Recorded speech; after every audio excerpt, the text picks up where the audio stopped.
Hello friends, आज हम पढ़ने वाले हैं कि जो अपना ट्रांसफार्मर होता है, ट्रांसफार्मर की रेटिंग आपने हमेशा देखी होगी कि केवीए में होती है, जैसे 1000 केवीए।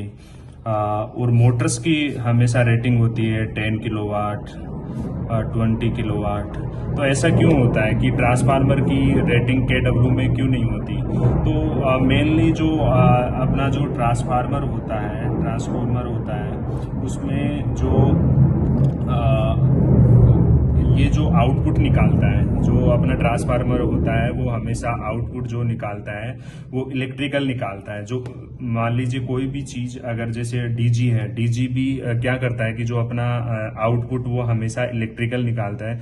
तो जो भी मशीन अपना जो आउटपुट इलेक्ट्रिकल निकालता है उसकी रेटिंग हमेशा केवीए में होती है, केवीए में होती है। दूसरा रीजन है कि कोई भी ऐसी चीज, ऐसा इक्विपमेंट जो कि किसी चीज को कंज्यूम ना करके डायरेक्ट उसको ट्रांसफर कर रहा है, तो उसकी जो रेटिंग होगी वो हमेशा केवीए में होगी। जैसे मोटर है, मोटर का क्या होता है कि मोटर हमेशा जो अपना इलेक्ट्रिकल, इसने इलेक्ट्रिकल इनपुट लिया और जो आउटपुट निकालेगी वो मैकेनिकल निकालेगी।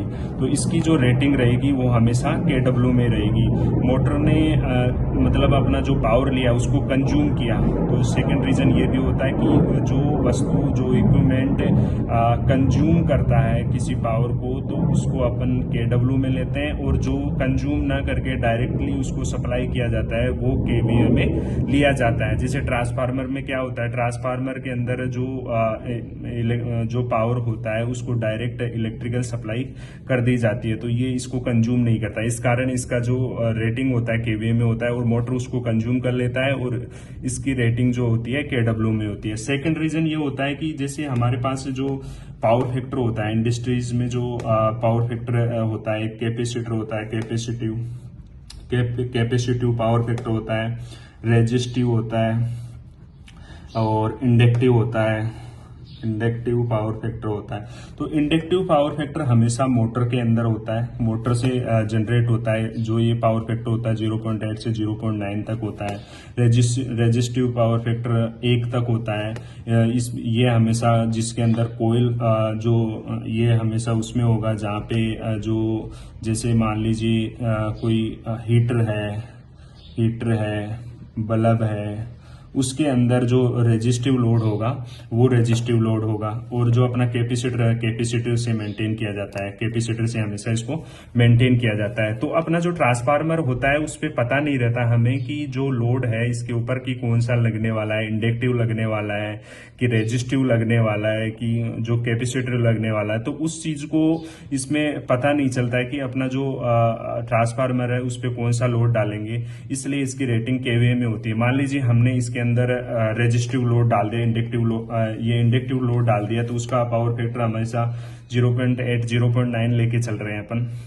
तो अब अपन जैसे हमारे पास 1000 केवीए का जो ट्रांसफार्मर है, 1000 केवीए का जो ट्रांसफार्मर है उसका हमें केडब्ल्यू लेना है। तो केडब्ल्यू के लिए हमें, जैसे हमें पता चल गया जो इसका पावर फैक्टर है वो 0.8 है, तो इसको 0.8 से इंटू करने के बाद में जो इसके अंदर केडब्ल्यू, वो केडब्ल्यू में आ जाएगा। जैसे इसका 800 केडब्ल्यू हो गया, मतलब 1000 केवी का जो ट्रांसफार्मर है वो 800 किलोवाट हो जाएगा। कैसे होगा कि हमें इसका पता चल गया कि हमारा जो ट्रांसफार्मर है उसके ऊपर जो है वो इंडक्टिव लोड लगा हुआ है, और उसका जो पावर फैक्टर है वो 0.8 लेके चले, तो हमारा जो ट्रांसफार्मर है उसको 800 किलोवाट हो जाएगा। इसलिए हम ट्रांसफार्मर का जो रेटिंग है हमेशा केवीए में लेते हैं। क्यों? क्योंकि जो अपना ट्रांसफार्मर है वो हमेशा इलेक्ट्रिकल जनरेट करेगा और वो हमेशा ट्रांसफर करेगा जो पावर है उसको, और जो कंज्यूम करता है उसकी रेटिंग हमेशा केडब्ल्यू में होती है।